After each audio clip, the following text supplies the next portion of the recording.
one student is in Munich. We have a little branch in Rome, and I think people will be, so we'll have different time zones represented here. That's great. That's amazing. The globe, everybody's watching. Let me try to make sure. See what we're sharing.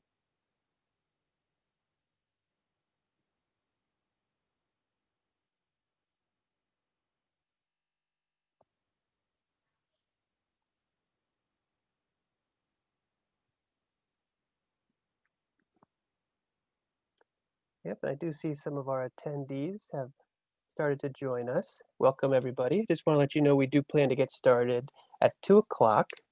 Thank you for joining us. Please make yourself comfortable as we prepare to begin at 2 o'clock.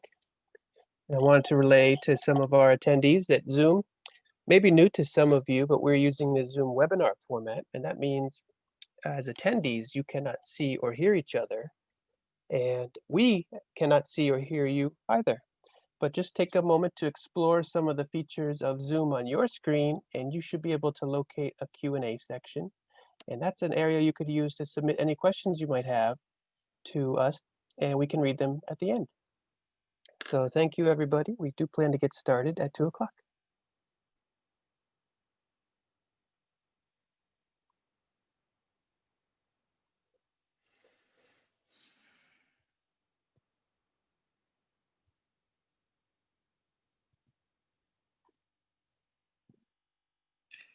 The picture is of me heavier and younger.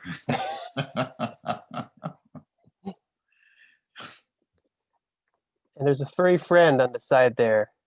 Oh, right. I'm going to read a poem about her.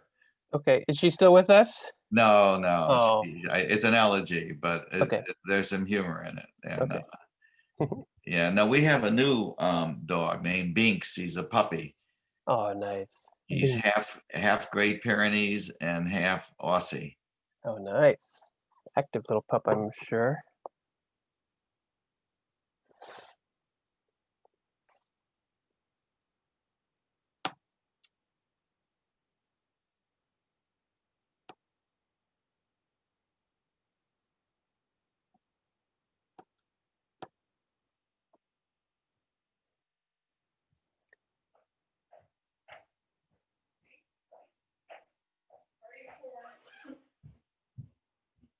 I do see some more of our attendees joining us. Hi, everybody. My name is Rick Hansen. I'm your local history librarian at the Greenwich Library. We do plan to get started at 2 o'clock. Thank you for joining us a little early, so please make yourselves comfortable.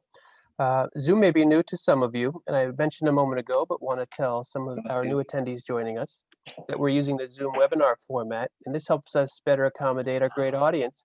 But it also means with the webinar format, we cannot see or hear any of you, and you cannot see or hear each other. But just take a moment, explore some of the features of Zoom, He told me. and you should be able to locate a Q&A section.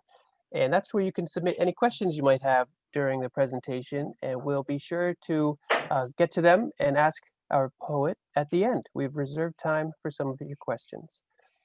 In the meantime, as I mentioned, we do plan to get started at 2 o'clock. So thanks, everybody, for joining us. You're mentioning it. He was asking your permission. No.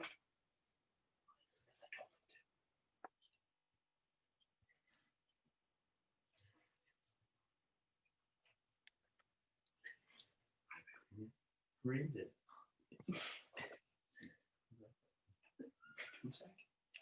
Can they hear us? Can they hear me if I can? Okay.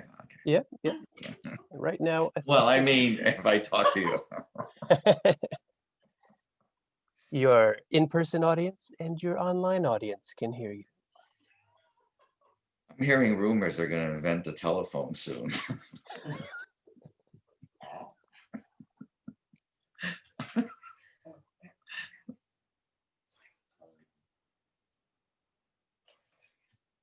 This goes back 42 years.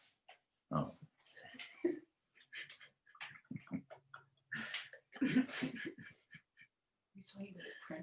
They can also see you. What? you're talking about your printer, goes back 42 years. No, oh, there he is. I know you're still there. I see you. I'm gonna go share again. It looks like our slides stopped going. That's why you saw me full screen. Just a minute.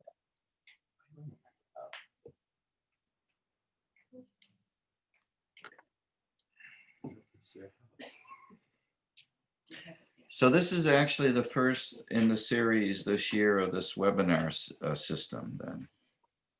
That's right. That's right. You are our inaugural poet for this going online. See if we can get the slides going again there.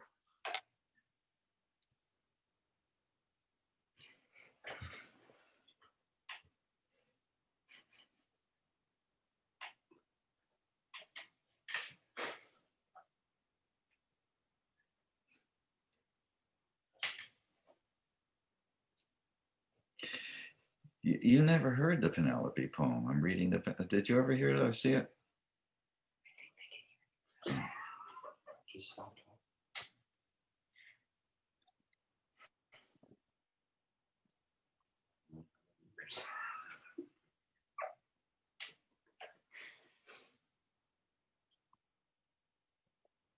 I see many more of our attendees joining us. We do plan to get started in just a few minutes at 2 o'clock.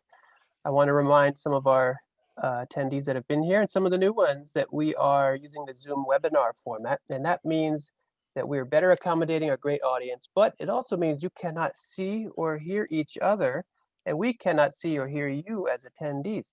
But just take a moment, if you can, explore some of the features of Zoom on your screen. It might look different if you're using a phone, a mobile device, or a laptop or desktop. But you should be able to locate a Q&A section, and you can submit any questions to us from there. And after the presentation, we'll be able to reference some of those questions and ask our poet. And my name is Rick Hansen, everybody. I'm your local history librarian at the Greenwich Library. Thanks for joining us, and we'll get started in just about a minute or two.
And hello again, everybody. We do plan to get started right about now. My name is Rick Hansen. Welcome. I'm your local history librarian. And we're connecting from many different locations. Now, Zoom may be new to some of you, as I've mentioned a few times, but we're using the Zoom webinar format this afternoon. And this helps us better accommodate our great audience. But it also means that we cannot see or hear you as attendees, and you cannot see or hear each other. But just take a moment, if you can, explore some of the features of Zoom on your screen, and you should be able to locate a Q&A section to submit any questions you have during the presentation. Our poet is happy to answer questions during the discussion time at the end. This afternoon's presentation is expected to run about 45 minutes and then followed by Q&A. Again, please send in any questions or comments through that Q&A section, and we will plan to review. We are recording, but remember, we cannot see or hear you, and you cannot see or hear each other. One of American poetry's longtime masters of the art, Philip Schultz, is a Pulitzer Prize-winning poet and the founder-director of the Writers Studio, a private school for fiction and poetry writing based in New York City. He is the author of several collections of poetry, including his most recent Luxury from 2018. In this 8th collection of poetry, not counting his novel, which was a verse, he turns a probing eye to examining aging, family, and the power of memory.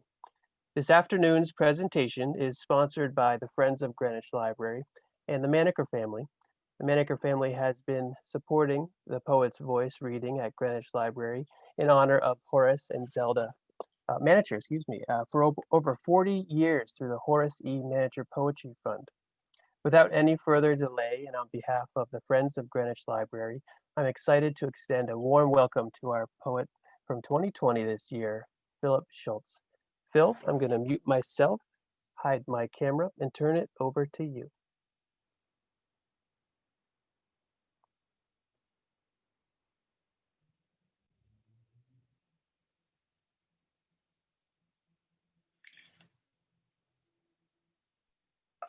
Okay.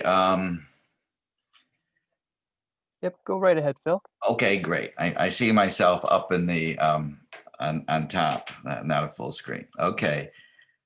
Well, it's a pleasure to be here again. I think the last time I was at Greenwich Library was back in 2808. And I remember a very warm and responsive audience. It's interesting this time to not see anyone.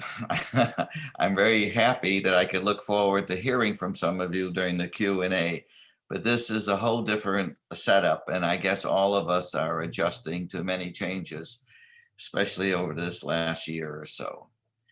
And let me begin with a poem called IGA, which takes place right after Sandy, the Hurricane Sandy, in East Hampton, where I am now and where we live. IGA. It's 1 week after Sandy, and Mrs. Cobb, our mailman's aunt, who lived in the Halloween house on Sherrill Road that burned down, is ahead of me in line, hands in her hair, screaming. Betsy, the cashier, is telling the assistant manager, Peggy, that all she did was say her peaches aren't the ones on sale. Mr. Brim, the sourpuss who owns the pizzeria on North Main, yells from behind me, "Just give her the damn peaches. A dead deer's on my garage. My backyard's a lake. We're still at my sister-in-law's and I'm not hollering my head off." I offer to pay and Betsy snorts, "You?" Because 2 years ago, I refused to make a third donation to her Baptist choir, and her God isn't the forgiving kind. Now Rudy, the manager, is here, angry not to be among his friends, the chips and donuts in aisle 6. "Good," Mr. Brim groans. "Now everyone's here." Actually, almost everyone is here. JJ, the deli air drummer who hums R&B and slices everything thin. Fergus, the cart gatherer whose tattoos depict angry biblical patriarchs.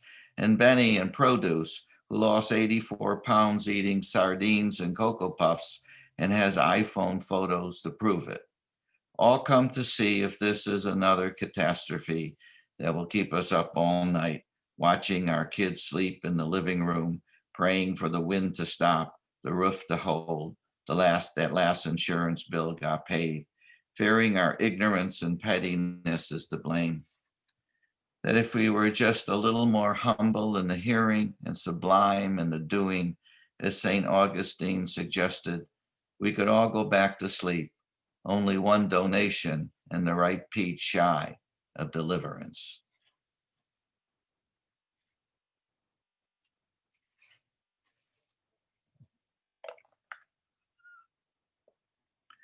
This poem, Greed,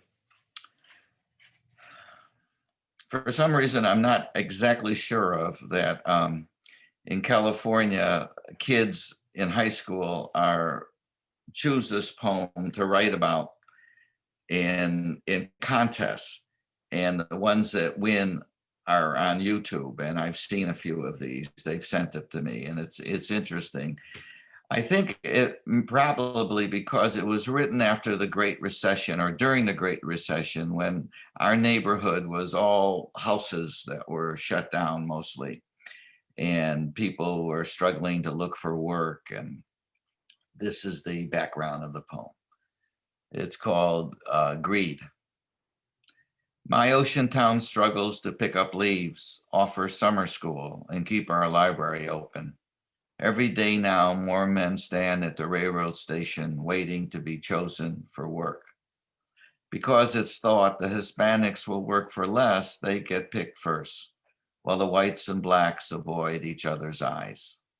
Our handyman, Santos, who expects only what his hands earns, is proud of his half-acre in Guatemala, where he plans to retire. His desire to proceed with dignity is admirable, but he knows that now no one retires, everyone works harder. My father imagined a life more satisfying than the one he managed to lead. He didn't see himself as uneducated, thwarted, or bitter, but soon to be rich. Being rich was his right, he believed. Happiness, I used to think, was a necessary illusion. Now I think it's just precious moments of relief, like dreams of Guatemala. Sometimes at night in winter, surrounded by the significant silence of empty mansions, which once were cottages where people lived their lives and are now owned by banks and the absent rich, I like to stand at my window looking for a TV's futile flickering, always surprised to see instead the quaint, porous face of my reflection immersed in darkness, its one abundance. This is called How I Became a Teacher. She sat there quietly across the kitchen table, playing solitaire, each sighing breath rising and falling, the green shine of her eyes turning opaque, each descent of her shoulders lowering me. Her left shoe tapping a tune I never recognized. Not once did I interrupt, ask for something the way Father always did. I sat across the snowy world, slowly mastering the art of disappearing into someone else.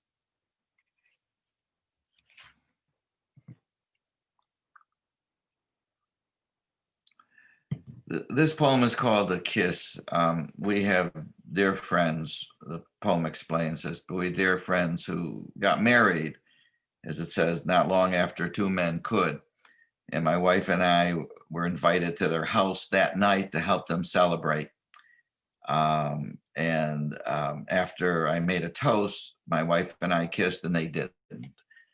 And it took me a long time. My wife and I discussed it. We didn't understand we just didn't see it. And it took me a while to understand, of course. And one purpose of writing poetry is that you discover things like that. The Kiss for Jack Shiglick and Manuel Fernandez Castellero. In a sense, Jack and Manuel were starting over again.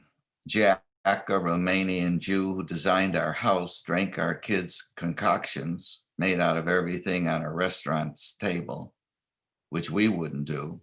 And Manuel, who shared his amazement at a perplexing world while surviving Cuba, communism, and AIDS, got married at City Hall not long after two men could. To help them celebrate, Monica and I brought a fancy bottle of champagne we could never find a reason to open before. As is the custom, we kissed after my toast while they just looked at each other curiously.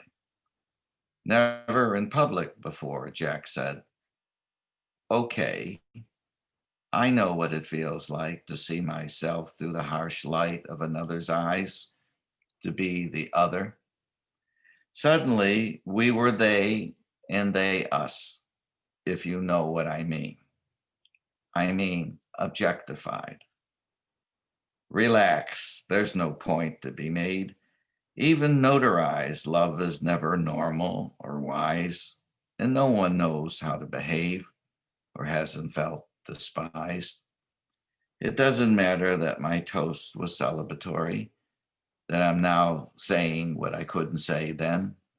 What matters is they kissed finally, quite elegantly, and we all enjoyed the splendid dinner Jack made.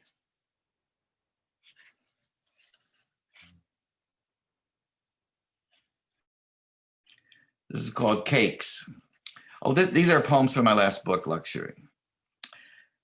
My wife makes porcelain sculptures of cakes, each the size of an actual cake, delicious monuments to every occasion, if edible only by the imagination. On each an object, a bird, feathers, stones, teeth, or piles of tiny primeval people, struggling, it seems, either to be more defined or less conspicuous. One, a slice with a tiny single figure balancing itself awkwardly on top, mystified by its absolute aloneness, wondering what happened to all the others. Sometimes I watch her standing there, arms akimbo, staring at her theater of absurd desserts, crowding the table in the living room, thinking perhaps of the uncelebrated child hidden inside the wife and mother, inside the artists, each surprised, if not delighted, at what was made out of nothing but faith, that what lies hidden in each birthday and anniversary can be grasped, cherished, and eaten.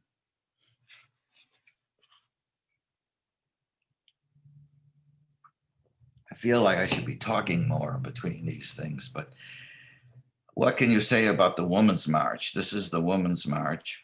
My wife and I were there, the one in New York. Many people we know went to that one and the one in Washington. It was quite an event. And usually I struggle with poems, but this one seemed to come all of a piece, for which I was grateful. The Woman's March. So many mothers are here, daughters and granddaughters. Mine's been dead for 19 years, but somehow managed to come. I'm seeing her everywhere, in the pleased with itself smile of the little girl riding her father's shoulders, holding a sign announcing girl power and the beginning of the woman's century. In the don't mess with me look of the much pierced young woman in black who appears to have finally found her cadence. In the excited green-gray eyes of the old woman in a wheelchair being pushed along at quite a clip by, I assume, her grandson, who looks absolutely mesmerized. And just ahead is the forceful stride of the black drummer banging away for all she is and wants to be, using everything she has to make a point about strength and willfulness and sacrifice that maybe only women have the right to make, having made all of us share themselves so completely. A point about going too far and not far enough, about time and the pain it brings. And yes, here I am, older than I ever intended to be, enjoying the ringing in my ears, remembering being lifted into the air by my mother, trembling with joy as she unfolded me into the hospitable wings of her peasant apron. Yes, she's here, marching with all the others, all of whom understand what's being asked of them. One more time.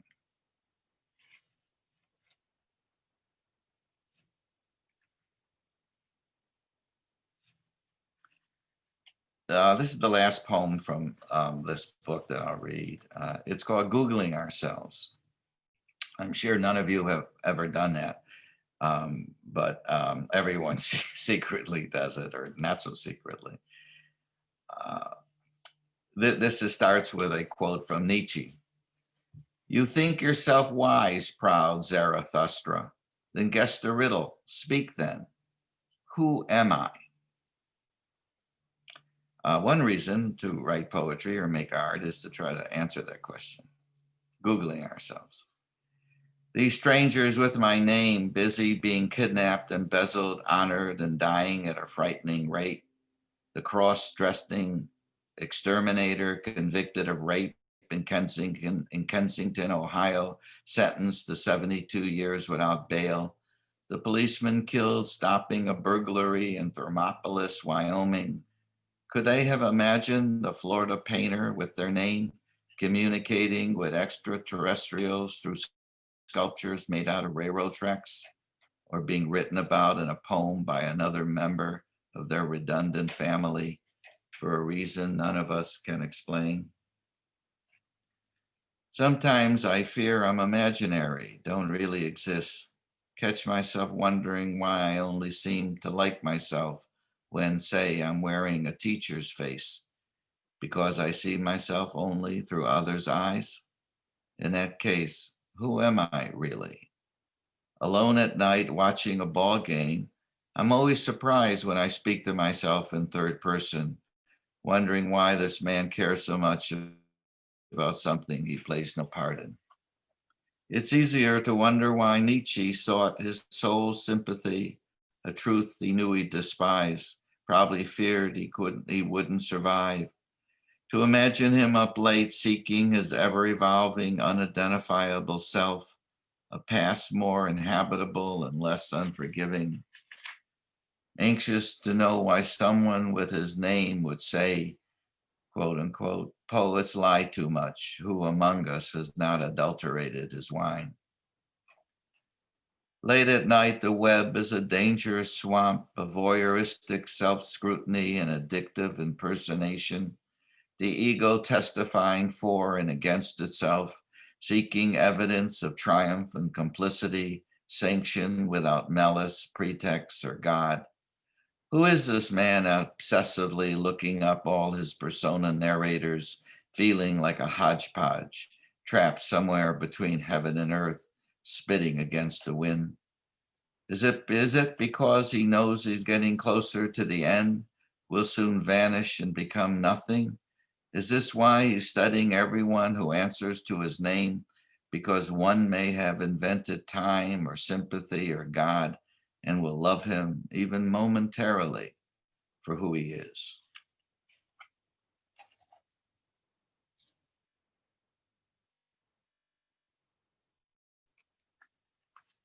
I'll read just a few pages from, I'm writing a prose book called Comforts of the Abyss about my writing method that we teach at the school. And it's a memoir also of my being a writer. The first chapter is called The Mind's First Freedom. The writer's studio was imagined and cobbled together idea by idea, mistake by mistake over the past 33 years. And I could easily enough claim that its main idea, that of persona writing, borrowing another writer's narrator, his or her personality, attitude, and disarray, in filtering one's own emotions and stories, one's bewilderment and desire, through, say, the lusty bravado of a Walt Whitman and Ernest Hemingway, the ironic whimsy of an Isaac Babel, or the intensely focused and radical agitation of an Emily Dickinson or Elizabeth Bishop narrator, evolved out of the early love of the first-person narrators who allowed me to look at myself through the prism of their more objective and confident system of evaluation and discernment. This extra layer of sympathy and understanding they provided made their novels, stories, and poems so exciting and particular, I would forget that I was reading and become, for a few moments or hours at least, someone more extraordinary and entitled. I didn't know that I was dyslexic then, that this was the reason I didn't learn to read until I was 11, was held back twice, and grew up thinking I was stupid. But I understood well enough that seeing myself through their eyes allowed me to see myself as a character in a story I not only wanted to read, but write. The writing process is seldom logical, and writers of any seriousness often see themselves as unabridged and curious creatures, desirous of the very thing they fear most, exposure of any kind. I know now that if I'm not made uncomfortable by something I'm writing, I'm probably not saying anything of value. That true emotional connection almost always creates anxiety. Why else would I need to investigate every thought and act, remain stubbornly suspicious of every desire and astonishment, of even my very motivation to create? Isn't it only reasonable that I should feel like a stranger to myself, knowing that the excitement I seek in revelation is matched with dread of equal, if not superior, strength? That this is what the great project of creative writing, creative thinking is all about, finally, knowing and revealing our incapacities and most intimate thoughts in a cautionary tale we tell ourselves when we think no one else is listening. Isn't this what all the masters were about too? Henry James, Tolstoy, George Eliot, Shakespeare, Hopkins, and most certainly Walt Whitman, performing on their psyches surgeries of such magical persuasion they were willing to expose in themselves what they may have perceived as shameful and pathetic, to disrupt their most intimate sense of privacy and contentment. And what is it exactly that's being exposed? Quote, "It is true that negation is the mind's first freedom," E.M. Cioran, the brilliant Carpathian philosopher, tells us in his wonderfully dark and powerful study of alienation and futility, the temptation to exist. Negation being a negative habit, fruitful only so long as we exert ourselves to overcome it, adapt it to our needs. I was moved by these words long before I understood them, or my own perverse fascination with my negativity and feelings of fragility and hopelessness. A friend, Ralph Dickey, who attempted to introduce me to a more esoteric world of literature long before I understood why I was so resistant to reading any more than what seemed essential or necessary, first told me about Cioran in a letter he wrote in 1970. "Maybe I'll Xerox it, and Temptation to Exist, and send it to you. You should buy or steal copies of his Cioran's books. He is brilliant, if nothing else. Well, horrifying too. And he probably is right in his fundamental argument that consciousness is a disease, because he's right at almost every point along the way. He was constantly giving me books. I want to send you the whole world, Philip, and say, what do you think? We are each in our own way attempting to illuminate the world of darkness that lived in us with literature and our writing. And it's more than ironic that I should find the title for this book in a book he first told me about 50 years ago. Ironic and beautifully fitting." I should add that Ralph Dickey is the one who came up with the notion of the shitbird, that he was the Black poet who said that, he wrote me a letter, that a blackbird was on his shoulder that would negate and would tell him that he was worthless and what he was writing was worthless. And he killed himself when he was 27. It was too much to overcome. And I took this notion and turned it into the writer's studio. And just a little more of this. As a child, I often felt as if I were living someone else's life, a kind of apprenticeship to someone I was supposed to be or become, that I was in fact only borrowing my personality, living in servitude to a force or authority greater than myself. This sense of displacement only grew stronger when at 18 I witnessed my father's slow, resolute self-destruction, one small, consistent disappointment and business failure at a time. And years after Ralph slowly and painfully succumbed to what he saw as the irresistible allure of his self-loathing, I too became aware of my own infatuation with what Cioran called the servitude of existence, the comforts of the abyss, and began to wonder what would happen if, instead of denying the embrace of this negative force, our very hunger for servitude, one used it as a source of inspiration and creativity. And since failure played so large a role in my life, my father's and my own undiagnosed dyslexic misfirings, it became a source of creative strategy and intuition, a subject to draw and paint, and later to write poems and stories about, a means of turning my self-splintering into a method of survival and comfort.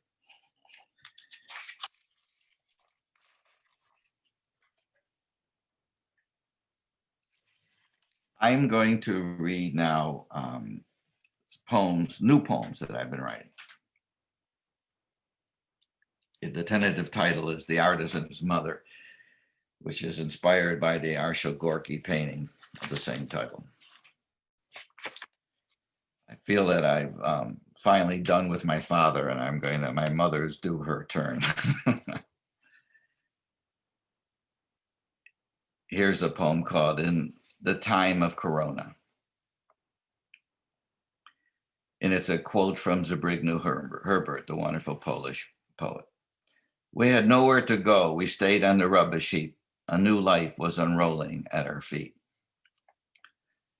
Our mailman, Joe, always stopped to talk about Bernie being vegan and baseball. When our dog died, he told my wife he wished he had let her bite him just once, a kind of goodbye. Now, with only his eyes alive, he just nods and hurries past. Small talk is what my wife misses most. It's what a small town runs on, she thinks. The one we live in is near the ocean, where everyone goes to feel illustrious and recognized. Our 20-year-old son is quarantined upstairs with his girlfriend. After his college closed, one of his roommates got it, so I had to be tested. My heart is older than it cares to believe, but they test only those they believe have it. I went home helping to be denied. Afterwards, I told my wife, we'll hear in 5 days. I shouldn't write a will just yet, she said. That night outside, I sat watching the stars for a sign. But hope isn't an underlying condition. It's a symptom of the human myth, like truth and suffering. Silence is a sign, I think, a belief in the immensity of nothingness, another kind of goodbye.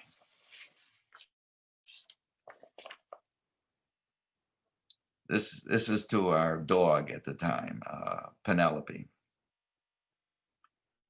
We named her for her devotedness after the true hero of the Odyssey, which I was reading to my sons. A border collie mixed with amber eyes, black, white, and blue marrow coat.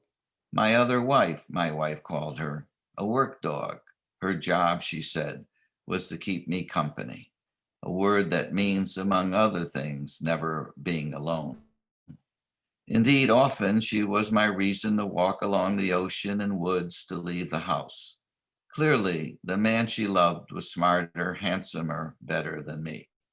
All those mornings lying at my feet, listening to every word I wrote, even those about her, never complaining or leaving the room.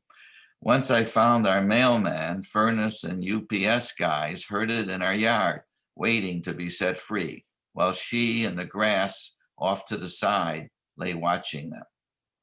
Always a step or two ahead, she helped raise our sons, who now, along with my wife, want another dog, less fierce, with a lower IQ.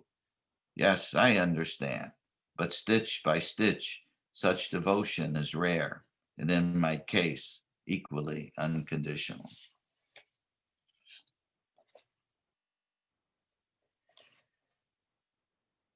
The Art of Wailing. It begins with a quote by Lao Tzu. He who shows himself is not conspicuous. The way is forever nameless. Jim, swearing under his breath, is banging my stretcher against the ambulance door, trying to get me inside, where Betsy, a retired librarian my sons love, recalls hearing me read a poem about pumpernickel that made her hungry. Frowning, Jim says, let her and she'll talk you to death. Well, she says, reading a chart, you failed a stress test, no big thing, a stent or two, relax. We're now running traffic lights. The wailing reaches all the way to high C. You'll get fentanyl, she smiles, might be inspiring. Well, Jim snorts, if he writes one, you'll be in it. Adding, your wife's a sculptor, right? I saw her work at the Nature Conservancy, where I also volunteer. I myself volunteer for nothing. My charity, remembering everything. Checking my blood pressure, Betsy sighs. I never wrote poetry. It gives me headaches. High above, a flock of pink clouds spell out a line by Lao Tzu. Governing a large state is like boiling a small fish. Yes, all along the world has been a peculiar agreement, a vast herd of hellos and goodbyes, moments fierce and conspicuously satisfying, wailing for all they're worth. Oh, dear life, thank you for this tiny, beautiful, ungovernable pink fish. Somewhere north of infinity. Here, deep within a hospital's inner sanctum, on either side of my treadmill, two fellow cardiac rehabbers, accountants, I believe, are watching Fox News while discussing tax-free Caribbean vacations designed, I imagine, by Dante. My silence, it's assumed, implies compliance against the coming liberal apocalypse. My TV, tuned to the History Channel by a previous tenant, shows a jubilant Darwin wandering among incurious tortoises who also have no idea what being naturally selected means, other than perhaps having somehow adapted to the infinite treadmill of evolution. Around me, the pandemonium is polite, if in need of oil. Yes, we're one among many other incurious populations seeking the same urgency, a Galapagos somewhere north of infinity, where mercy can't be deducted from the price of salvation, one sin or blessing at a time. I'm going to read two more poems. I surprised myself when I took this on. I think it was so threatened that I felt I should just add my voice to it. It's called Democracy. It's a quote by Plato. Then this is what I mean, that the same thing is just in all states, that everywhere the same thing is just, the advantage of the stronger. It almost sounds surprising coming from Plato, doesn't it? Some believe it's nearing its end. Others continue to celebrate or mourn what remains. But yes, we all agree, a splendid idea concerning faith, validation, and mercy. In other words, a theory of the crowd, which back in Athens, where streets were narrow and everyone knew everyone else and liked to pontificate, the crowd meant the power of the marketplace. If so, in every nook and cranny, a revolution, the advantage of power and therefore justice. My father came here as a boy, a Russian Jew, wanting a three-piece suit, the advantage of success.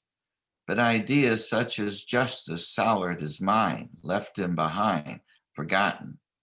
Who owns validation? Mercy doesn't make us rich. I studied Plato in order to let my mind breathe, my heart think. I loved his ideas about justice and liberty, believed democracy, regardless of the advantage it brings, was a prayer about doing the right thing, a song half swallowed and off key, sung by profligate angels who believe in ecstasy. Seedy edge is prophecy. Yes, Plato understood we're each a vulgar mythology, an anthem to our own ignorance, a remedy to despair. That, as his raucous old teacher suspected, our hunger for reason is a mystery as fickle as an established government, a crowd of voices without memory singing to appease the gods, an advantage heading obediently to a precipice without looking this way or that, waiting indefinitely for what comes next. And the last poem is called My Heart. It's probably getting a little more attention than it likes. My heart. Always loved to be given away, swears unending loyalty and faith, never believed any of my heroic lies, knows the difference between what I want and need to believe, loves the paintings and books I love long before I do, wakes me in the middle of the night to tell me the truth, knowing they'll both be despised, always understands that pride exists only in the mind, that like all civilizations, it's a hornet's nest of duty and provocation, an obligation to be pretentious and satisfied. It is now in a dark time a source of great wonder and luscious impropriety, a symptom of its own modesty. It is finally a myth that betrays everyone, a plea to be seen in all its serendipity, a fate without beginning or end, without inspiration or regret, an island adrift in a burning sea that must assert itself or die. Thank you. Wow, Phil, thank you so much. This has been such a great reading, and I can see we have some questions that came in already. Some people interested a little bit about the writing process, and others what you have in mind when you're writing. Let me start with this first one. It was an anonymous person who wrote in, and I want to remind our audience, please feel free to use the Q&A section if you have any questions for Phil. This one says, when you write, are you celebrating what makes us human, or are you celebrating art? Or maybe, are you just being yourself? You know, I'm not conscious of celebrating anything. I'm often writing out of a strong feeling that I want to investigate further, or it's a response to something that I don't understand how I really feel. And by writing about it, I slowly discover I almost never know how I feel about things before I start to write about them. I am always surprised by how I really feel. So it's that personal, really. I wish I had grander ambitions or intentions, but I seldom do.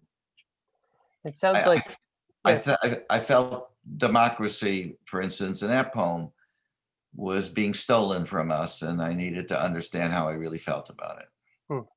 That's amazing how you can reveal yourself through your writing to yourself. One person submitted a question that says, can you talk about the difficulty in exploring difficult scenarios? So, and maybe how do you with that democracy example, it's going to be challenging. Do you dedicate time to go through a challenging thought process? Can you expand on that a little bit? Could you read the first part of that question again? What is it? They said, can you talk about the difficulty in exploring difficult scenarios? Well, in many ways, this book is just about that. It's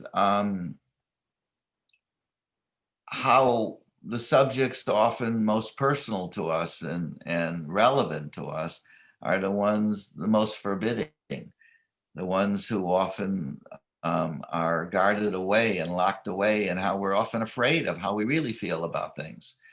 Sometimes there's shame and anger that we don't feel is appropriate and want to go near. And it's like eating an artichoke. You strip away layer after layer of the more presentable feelings to come to the heart of the matter. And sometimes it's quite a confrontation. I think poets in particular, because of the concentration and compression, are after the heart of the matter. And often we don't like the results. I mean, not the poem itself, but the feelings. One person, it was Carolyn, writes in and says, thank you for your lovely reading. And she wants to know the name of the new book. What's the new one you're working on? You said it's a working title. I'm calling it The Artisan His Mother, after the Arshil Gorky painting, which I've been obsessed with. My first book had a grid, a drawing of that painting on it.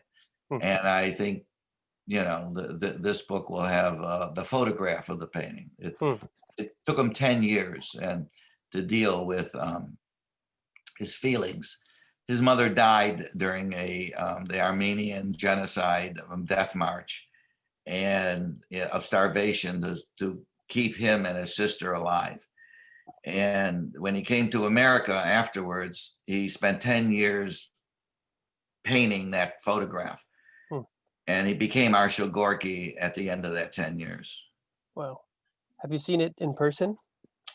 Oh, many times. We have a place in New York, and it's at the Whitney, and I visit it every time I'm in New York. I love the painting, and I'm lucky enough to have a reproduction of the original photograph from which it's taken, where Gorky is like 8 or 10 in it. I think 10. Okay, wow. Here's a lighthearted question from an anonymous attendee. Do your neighbors hope you will put them in your poems? Or hope you won't put them in your poems? Wow, what a do my neighbors hope they'll be in my poems? That's right. That's quite a question.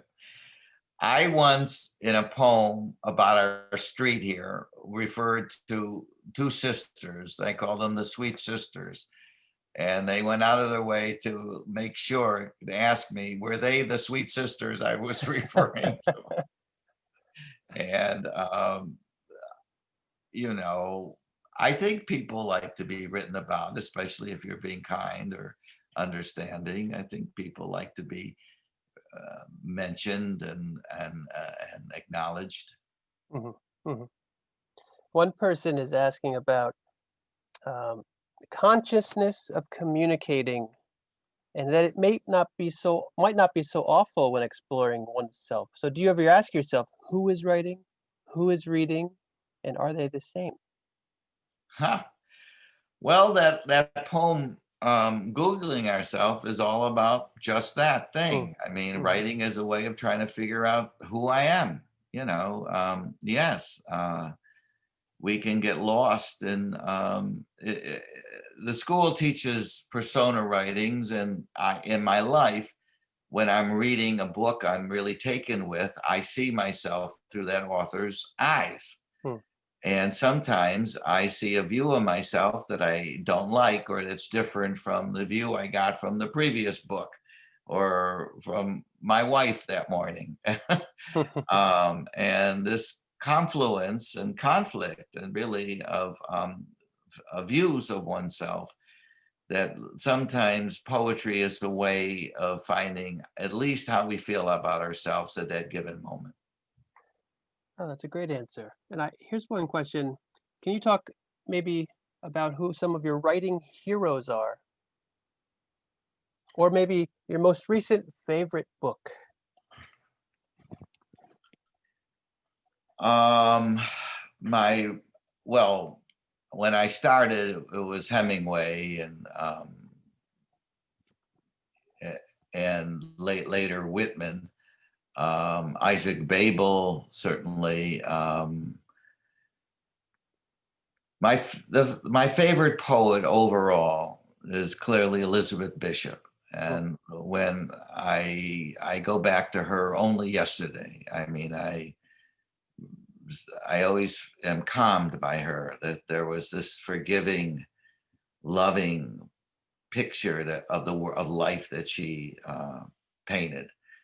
And it was all so clear, and there was a kind of understanding and a forgiveness that I've always deeply enjoyed. I'm reading in our school, Claire Massoud's is coming to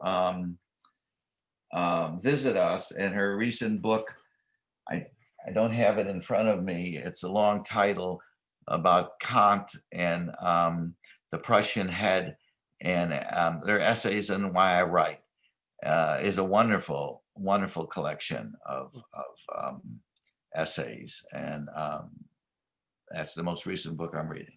Oh, great. We have a question from Stas coming in from Italy. He says, so writing poetry is a deep act of discernment, isn't it? It certainly is. It sounds serving to say the deepest, but it is, I if we're wells, then and we want to constantly dip into ourselves and use what we find as a sustenance, then the deeper the well, the greater the trouble and the greater the effort, but perhaps the most rewarding the results. Hmm. It does more than quench thirst, it quenches understanding. Hmm. I hope that is an explanation. I'm not sure. I'd have to listen to it. I just say hello to him. Thank you for, Yeah. it's probably late at night there. Now, feelings are so contextual and multi-determined one person's writing in. What helps you stay with it? How do you decide you've gotten to the truth? What makes me stay with writing? Yeah. Is that it? Well, I mean, basically, I don't understand how I feel about almost anything. I exist in a constant state of confusion. And writing really helps me, serves as a kind of balance, a kind of support, and lets me understand how I mean, consider the time we're all existing in. Who can dare to begin to be arrogant enough to believe that they understand what's going on? I mean, between the election and the politics and the pandemic, there's such pressures to escape constantly, but what we escape finally is not only what we're running away from, but ourselves. And it's important to have art. I mean, the people who have art are very lucky, are very fortunate, because it allows us to maintain some sense of balance, some semblance of balance. And do you start with pieces of a story when you're writing, or is there a single seed that sprouts? I began with fiction, and I think I see things in scenes. I'm visual. I in the beginning, I wanted to be an artist, and I visualize. So I often, like the poem about, the Sandy, the hurricane, is in a scene in a grocery store. I often see scenes. So the scene in an ambulance is a scene with the character. Writing about those characters, and there's a kind of comedy to it, allowed me to write about a more serious thing that came out at the end. And do you keep everything you write? If so, how? Like a notebook, a computer file? Or do you ever throw away notes? I write version. I keep every draft of I date and sign every version of poems, and there are many, many, many hundreds sometimes. And I keep it all together in what eventually becomes a box with a title, with that book's name. Oh, wow. And everything that went into it is in a box. Wow. That's amazing. Now, here's one attendee wrote in that you mentioned using a persona narrator. Can you expand on how one might find the right one and how you found yours? Who that is? Well, that's a wonderful question. Since we teach persona writing, often we have a class every week called the craft class, and we teach a book. Someone teaches a book, and they turn that person's voice into an exercise that the students do and bring into their workshops. When I begin a poem, I look for a persona that's going to help me, give me the distance, so that it isn't a mere diary or a journal entry. It's a poem. Oh. And I find a way of looking at it. In writing about the medical stuff, I didn't want to be sentimental, and I used really Notes from the Underground, which is kind of zany and crazy and allowed me to have a kind of distance. So I find I see a persona as a personality that enhances my own and gives me a distance through which to view my own life. Yeah. And now we have so many identities, like nationality, race, gender, job, even like where we're from. Can you talk about identities that you see coming out in your poems? In mine, Yes. well, I grew up in a it was an immigrant neighborhood, and there were people, some Jews, but of every religion and every nationality, mostly Eastern European. Um, it was rough. It was, there was a great hunger and thirst for success, and a lot of despair. And my identity as a kid was to survive all of that. I mean, it was tough. And I took on, I mean, that's a part of me. I think that made me find Hemingway and his persona so attractive. Um, but I will go to Elizabeth Bishop for tenderness, for lucidity. James Wright for vulnerability. I identity to me is an emotional world that we're trying to explore and understand. Hmm. It isn't just race or religion or whatever, but those are springboards. Those are ways of entering something even more mysterious. Mhm, mhm. Can you talk about maybe a word that scares you? Are there poems in your book that you don't like to read or revisit? Because of what they're about, Maybe. I considered reading a long poem in this book, a luxury, about a friend, Robert Long, that I liked the poem and took 10 years to write. Wow. Many drafts.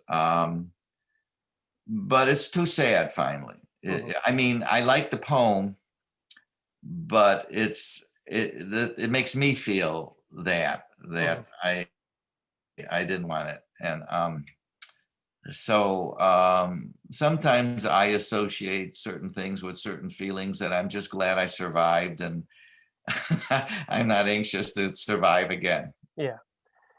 Now, let's jump to just publishing. Can you talk about your experience sharing your work with publishers, hoping to get published, but maybe experiencing rejection early on, or that 10-year poem with the drafts, getting other people's opinions? How do you put yourself out there?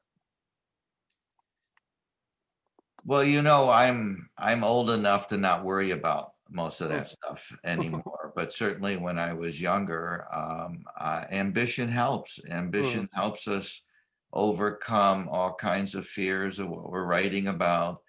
And ambition often takes, for writers, the wanting to be published, of wanting other people to know what we're doing. So, of course, there's tremendous rejection, yeah. overwhelming rejection. And some people have a hard time dealing with it. I remember being rejected 3 times in one day, and the last time tearing the shirt off myself. I Wow. was 22 or 21 and living in San Francisco, and the frustration was overwhelming.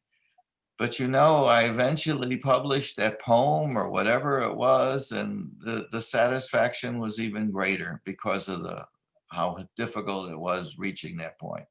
Mhm, The 10 years on a poem wasn't because I didn't like it.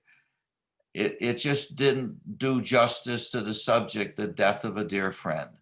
mhm. And I just couldn't accept it. I, of course, showed it to people and got very helpful, but only we know where we want to take someplace, when we Yeah, want to take something. yeah. Only we know when it's finally done, Mhm, if it's ever finally done, as Verlaine says. mhm.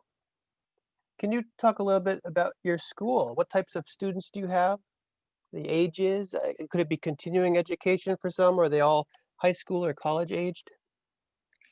Well, I think a number of them are listening, so I better I better answer this correctly. It's a non-degree program. People come either as if apply to it as if it were a graduate school, or because they've heard about it, or it's word of mouth, or they've read about it somewhere. It's different levels, and people stay for a class or two, and some stay for years. Mhm.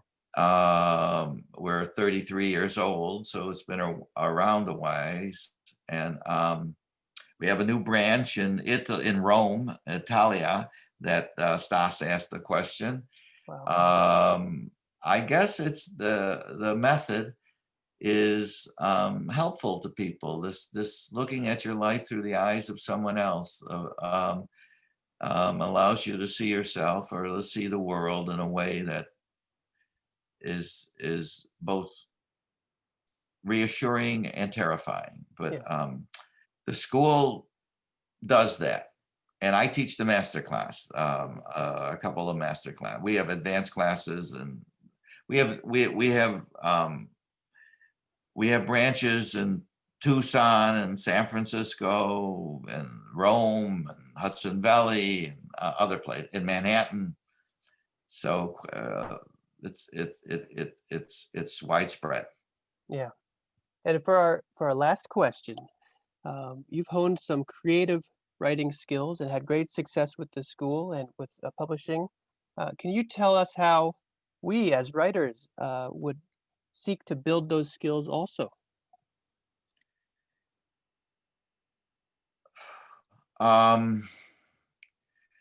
Well, one way would be to begin to try to identify what your subject is.